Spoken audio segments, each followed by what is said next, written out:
सुबह की राम राम दोस्तों। ओम नमः शिवाय, हर हर महादेव। दोस्तों आज हम पढ़ेंगे शुक्रवार प्रदोष व्रत कथा। दोस्तों आप पूरा वीडियो वॉच करें, कहीं भी स्किप ना करें। चैनल को सब्सक्राइब करें, लाइक करें, शेयर करें, कमेंट करें। और दोस्तों कमेंट में बताएं आपको पुरानी कथाएं कैसी लगती हैं, और हम आगे अच्छी अच्छी आपको पुरानी कथाएं सुनाएंगे। तो दोस्तों आइए शुरुआत करते हैं शुक्रवार प्रदोष व्रत कथा की। हर हर महादेव।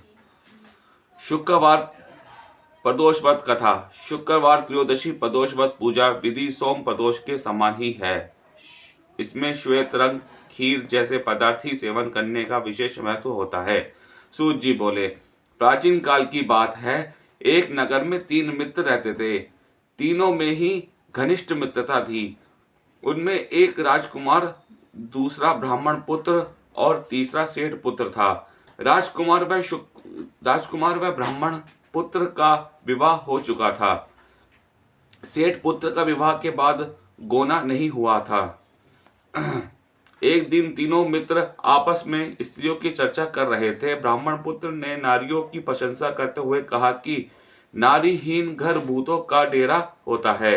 सेठ पुत्र ने यह वचन सुनकर अपनी पत्नी को लाने का तुरंत निश्चय किया। सेठ पुत्र अपने घर गया और अपने माता पिता को अपना निश्चय बताया। उन्होंने बेटे से कहा कि इस समय शुक्र देवता डूबे हुए हैं। इन दिनों बहु बेटियों को उनके घर से विदा कर लेना शुभ नहीं होता। अतः शुक्रोदय के बाद तुम अपनी पत्नी को विदा करा लेना। सेठ पुत्र अपनी जिद से टस से मस नहीं हुआ और अपनी ससुराल जा पहुंचा। सास ससुर को उसके इरादे का पता चला। उन्होंने भी उसको समझाने की कोशिश की, किंतु वह नहीं माना। उन्हें विवश हो अपनी कन्या को विदा करना पड़ा। ससुराल से विदा होकर पति पत्नी नगर से निकली ही थी कि उनके बैलगाड़ी का पहिया टूट गया और एक बैल की टांग टूट गई। पत्नी को भी काफी चोट आई। सेठ पुत्र ने आगे चलने का प्रयत्न जारी रखा। तभी डाकुओं से भेंट हो गई और वे सब धन संपत्ति लूट कर ले गए। सेठ पुत्र पत्नी सहित रोता पीटता अपने घर पहुंचा। जाते ही उसे सांप ने डस लिया। उसके पिता ने वैद्यों को बुलाया।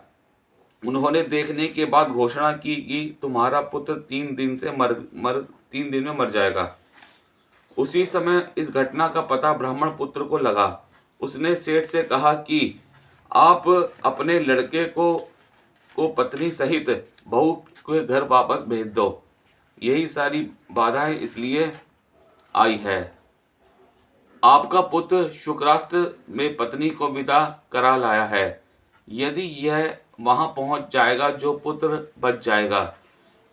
सेठ को ब्राह्मण पुत्र की बात जच गई और अपनी पुत्र वधू को वापस लौटा दिया। वहां पहुंचते ही सेठ पुत्र की हालत ठीक होने आरंभ हो गई। शेष जीवन सुख आनंद पूर्वक व्यतीत किया और अंत में वह पति पत्नी दोनों स्वर्गलोक को विमान द्वारा गए। दोस्तों ये थी प्रदोष व्रत त्रयोदशी व्रत कथा। आइए हम इसकी पढ़ते हैं आगे।